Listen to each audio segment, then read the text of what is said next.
Most people spend their lives listening to the world, advice from others, expectations from society, opinions that arrive loudly and leave quietly, shaping decisions. But very few people are taught how to listen to themselves. Today I want to invite you into a quieter space, not to escape the world, but to hear something that has always been there, your inner voice. Imagine a lone figure standing in nature, a forest or a mountain path. Tall trees, open sky, no notifications, no demands. At first there is discomfort, silence feels unfamiliar. The mind starts searching for direction. What should I do next? What if I choose wrong? Because we were trained to trust noise more than intuition. Your inner voice is not dramatic, it does not shout, it does not argue, it does not explain itself in long sentences. It speaks quietly, through feelings, through tension and ease, through a sense of expansion or contraction in the body. Most people don't ignore their inner voice on purpose. They override it gradually. They choose what looks right instead of what feels right. They say yes when their body says no. They follow paths that are praised, not paths that are true. Over time, the inner voice becomes faint, not because it disappears, but because it learns it is not being heard.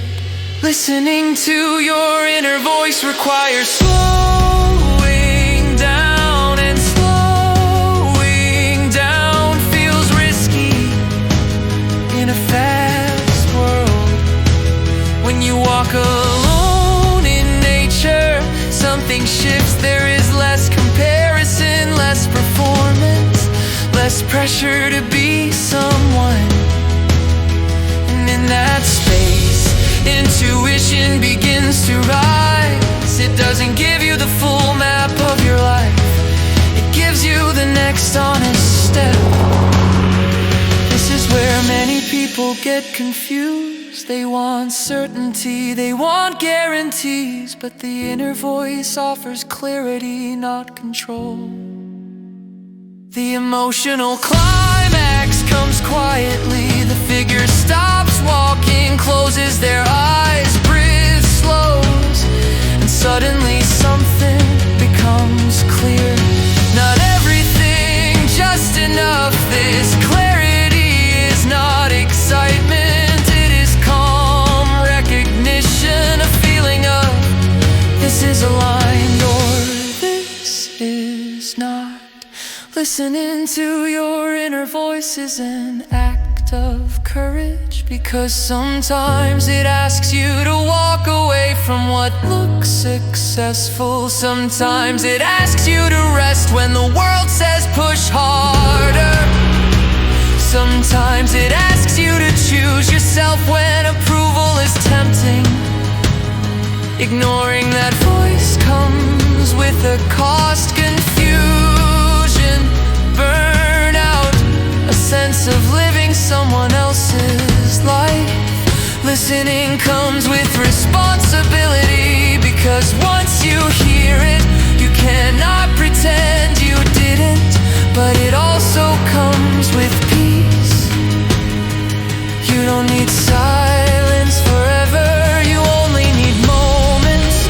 A walk without headphones, a pause before responding, a breath before deciding. Ask gently what feels true right now, not what is impressive, not what is expected, what is true.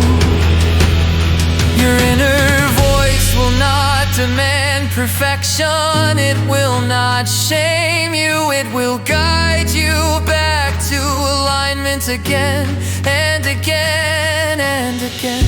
The more you listen, the stronger the connection becomes. Trust grows, not trust that everything will be easy, but trust that you can handle what comes.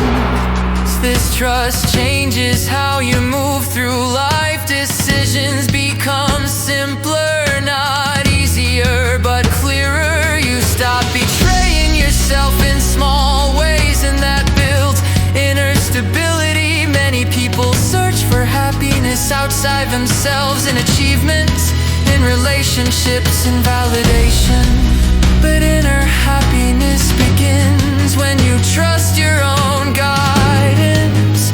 Not because you always get it right, but because you stay connected to yourself even when you don't. If you are listening to this and feel lost, hear this clearly. Your inner voice is not gone. It has been waiting for space, waiting for honesty, waiting for your attention. You don't need to change who you are, you need to listen. In that listening, clarity arises, not loudly, not dramatically, quietly, steadily.